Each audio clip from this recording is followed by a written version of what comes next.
আজ থেকে মাত্র ১০০ বছর আগে সৌদি আরবে মাইলের পর মাইল শুধু মরুভূমি দেখা যেত, কিন্তু এখন এখানে আছে আকাশ ছোঁয়া সব ইমারত। ধন সম্পত্তিতে ফুলে ফেঁপে উঠেছে দেশটি। আরও উন্নত সব প্রযুক্তি ব্যবহার করে খুব তাড়াতাড়ি সাফল্যের শিখরে পৌঁছে গেছে এই সৌদি আরব। আর বর্তমানে পৃথিবীর সব ধনী দেশের তালিকায় একদম প্রথম সারিতে রয়েছে সৌদি আরব। খনিজ তেলের সবথেকে বড় এক্সপোর্টার এই সৌদি আরবই। পৃথিবীর মোট খনিজ তেলের ১৭% রয়েছে এখানেই। আর সৌদি আরবের এই বিশাল পরিমাণ ধন দৌলত দেখা যায় তার ৯০%-এর বেশি আসে এই তেলের খনি থেকেই। যে সৌদিরা একসময় যাযাবরের মতো জীবনযাপন করত, এখন তাদের বাড়ির গ্যারেজে একের পর এক লাক্সারিয়াস কার রয়েছে। আর সৌদি আরবের অনেক শেখরা সোনার টয়লেট ব্যবহার করেন। ঠিকই শুনেছেন, সোনার টয়লেট। ঠিক এতটাই ধনী সৌদি আরবের লোকজন। কিন্তু প্রশ্ন হলো, শুধুমাত্র কি তেলের জন্য এই দেশটাতে উন্নতি হয়েছে? আপনি একটা জিনিস ভাবতে পারেন, তেল তো নাইজেরিয়া এবং ভেনেজুয়েলাতেও আছে, কিন্তু এই দেশ দুটো তো সৌদি আরবের মতো ধনী নয়, উল্টো গরিব দেশের তালিকায় পড়ে। বন্ধুরা, আজকে এই ভিডিওতে আমরা দেখাবো যে আজ থেকে ২০০ বছর আগে সৌদি আরব কেমন ছিল, আর তারা কিভাবে খনিজ তেলের মাধ্যমে পৃথিবীর সবথেকে ধনী দেশের তালিকায় নিজের জায়গা তৈরি করে নিয়েছে। আর সৌদি আরবের এত ধনী হয়ে ওঠার পেছনে কার কার অবদান ছিল। ১৯৩২ সালে আব্দুল আল আজিজ সৌদি আরবের সূচনা করেন। আর এটা সেই সময় ছিল যখন সৌদি আরবে তখনও তেল পাওয়া যায়নি। আর সে সময় সৌদি আরবকে পৃথিবীর সবচেয়ে গরিব দেশগুলোর মধ্যে একটা মনে করা হতো। এখানকার লোকজনেরা কাঁচা খাবার খেত, আর কৃষিকাজ ছিল এখানকার লোকেদের প্রধান জীবনযাপনের রাস্তা।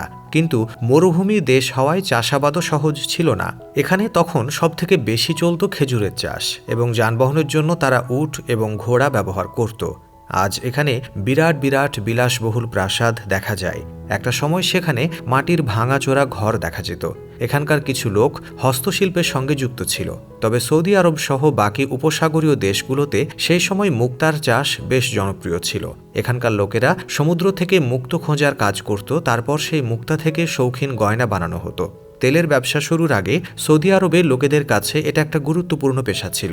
আপনি জানলে হয়তো আশ্চর্য হবেন, আজ যে সৌদি আরবে কাজের খোঁজে প্রতি বছর হাজার হাজার ভারতীয় আর বাংলাদেশি মানুষরা যায়, সেই সৌদি আরবের বেশিরভাগ মানুষেরাই একটা সময় কাজের খোঁজে ওয়েস্টার্ন কান্ট্রিগুলোতে যেত।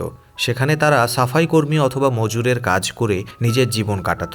এসব ছাড়াও সে সময় সৌদি আরবের লোকেদের আয়ের প্রধান রাস্তা ছিল মক্কা ও মদিনা। মক্কা ও মদিনা ইসলাম ধর্মের প্রধান ধার্মিক স্থান হওয়ায় এবং কুরআনে উল্লেখিত আছে যে জীবনে অন্তত একবার হজ যাত্রা করা উচিত। তাই সারা বিশ্ব থেকে প্রচুর মুসলিমরা সৌদি আরবে আসেন হজ করতে।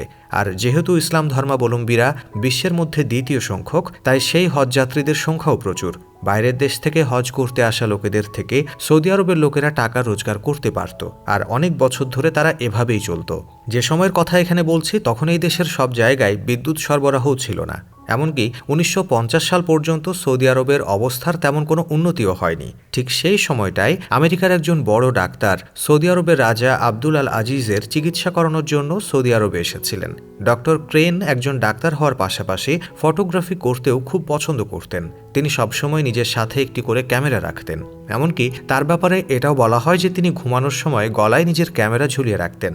ডক্টর ক্রেন যখন সৌদি আরবে আব্দুল আজিজের চিকিৎসা করাতে আসেন, তখন তিনি সেখানকার অনেক ছবি নিজের ক্যামেরায় বন্দী করেছিলেন। আর সেই ছবিগুলোর মধ্যে এখনও কিছু ছবি পাওয়া যায়। আর এই ছবিগুলো দেখে অনুমান করা হয় যে সেই সময় সৌদি আরবের অবস্থা কতটা খারাপ ছিল।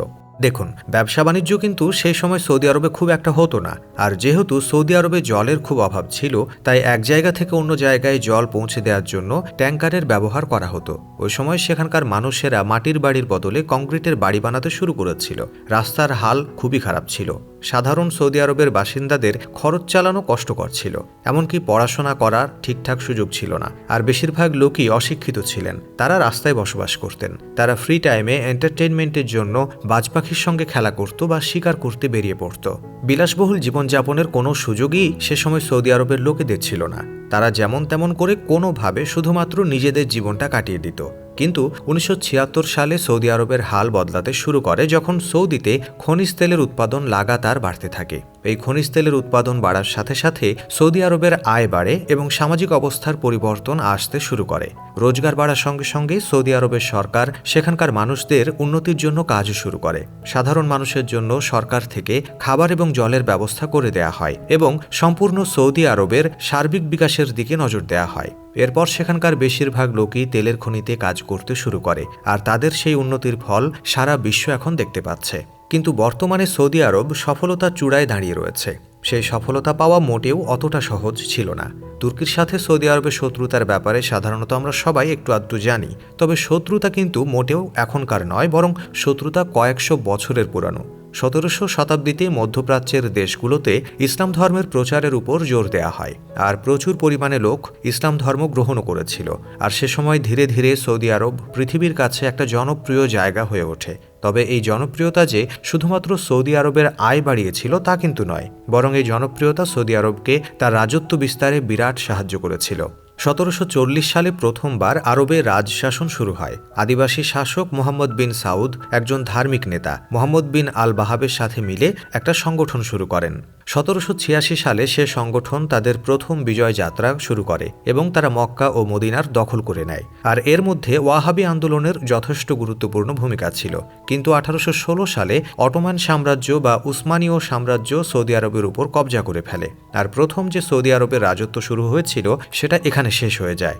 দ্বিতীয়বার সৌদি আরবের রাজত্ব শুরু হয়েছিল, সেটা 1824 সাল থেকে 1866 সাল পর্যন্ত চলেছিল এবং এরপর আরও একবার অটোমান এম্পায়ার রিয়াদ সহ অন্যান্য এলাকা কবজা করে ফেলে। আর বলা হয় 1940 সালে আব্দুল আল আজিজ মাত্র 40 জন সেনাকে নিয়ে রিয়াদ পুনর্দখল করে। আর সে সময় অটোমান এম্পায়ার ভীষণভাবে দুর্বল হয়ে পড়েছিল। প্রথম বিশ্বযুদ্ধ শেষ হয়ে যাওয়ার পর সৌদি আরবে আরও জোর কদমে তেলের সন্ধান শুরু হয়। 1922 সালে নিউজিল্যান্ডের মাইনিং ইঞ্জিনিয়ার মেজর ফ্র্যাঙ্ক হোলম্যানকে সৌদি আরবের পূর্ব দিকে তেল খোঁজার দায়িত্ব দেওয়া হয়, কিন্তু মেজর ফ্র্যাঙ্ক অসফল হন। আবার 1925 সালে আমেরিকান ইঞ্জিনিয়ার কালটুচেল সৌদি আরবে তেলের খোঁজ চালান, আর তিনিও অসফল হন। তবে তিনি তেলের খনি খুঁজে পাননি ঠিকই, কিন্তু সৌদি আরবে যে বিশাল পরিমাণে তেলের খনি আছে সেই ব্যাপারটি তিনি প্রমাণসহ নিশ্চিত করতে পারেন। সৌদি আরবে যখন এই তেলের খোঁজ চলছিল তখনই 1932 সালে বাহরাইনে তেলের খোঁজ পাওয়া যায়। আর এরপরই সৌদি আরবের সরকার আরও জোর কদমে তেলের খোঁজ শুরু করে। 1934 সালে পুনরায় তেলের খোঁজ শুরু হয়, কিন্তু তারা এবারও অসফল হন। এরপর 1938 সালে প্রথমবার আমেরিকার একটি কোম্পানি সৌদি আরবের মাটির নিচে বিশাল পরিমাণে তেলের ভাণ্ডার খুঁজে পায়। এরপর 1939 সালে তেল সাপ্লাইয়ের জন্য পাইপলাইন বসানোর কাজ শুরু হয়। আর এখনও পর্যন্ত সৌদি আরবে কত তেল সঞ্চিত আছে সে ব্যাপারে সঠিক কোনো তথ্য কারো কাছেই নেই, কারণ সৌদি আরব এই ধরনের গুরুত্বপূর্ণ তথ্য এবং ফাইলস খুবই গোপনীয় রাখে। যদিও সৌদি আরবের সরকারি আধিকারিক থেকে পাওয়া তথ্যানুযায়ী তাদের কাছে 250 বিলিয়ন ব্যারেল তেল এখনও রয়েছে। এখন সবথেকে বড় যে প্রশ্নটা সেটা হলো সৌদি আরবের এত ধনী হয়ে ওঠার পেছনের কারণটা কি? যেখানে নাইজেরিয়া, ভেনেজুয়েলার মতো ওয়েল রিচ কান্ট্রিগুলো এত গরিব, সেখানে সৌদি আরব কিভাবে এত ধনী হয়ে উঠল? আসলে সৌদি আরব ধনী হয়ে ওঠার পেছনে সবথেকে বড় অবদান ছিল তার লোকেশনের। হ্যাঁ, আপনি লক্ষ্য করলে দেখতে পাবেন এশিয়ার এই জায়গাটা সারা বিশ্বের মধ্যে সবথেকে যুদ্ধবহুল অংশগুলোর মধ্যে একটা। রোমান সাম্রাজ্য থেকে শুরু করে অটোমান সাম্রাজ্য সবাই এই আরব দেশগুলোকে কন্ট্রোল করতে চেয়েছে।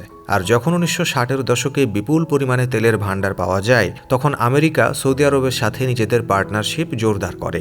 এতে তারা সৌদি আরবের তেলের উপরে নিজেদের একটা কন্ট্রোল বজায় রাখে। পাশাপাশি সৌদি আরবের মাধ্যমে সারা বিশ্বে একটা বিশাল সংখ্যক মানুষের উপরেও তাদের কন্ট্রোল তৈরি হয়। আর আমেরিকার কারণে সৌদি আরবের তেলের চাহিদা সারা বিশ্বে অনেকটাই বেশি হয়। এছাড়া সৌদি আরবের আইন কঠিন হওয়ায় এখানে ভেনেজুয়েলা বা নাইজেরিয়ার মতো করাপশন করার জায়গাটাও নেই। ফলে ধীরে ধীরে উন্নতির শিখরে পৌঁছেছে সৌদি আরব। তো বন্ধুরা, এই ছিল সৌদি আরবের উত্থানের গল্প। কেমন লাগলো সেটা কমেন্টে জানাবেন। Thanks for watching.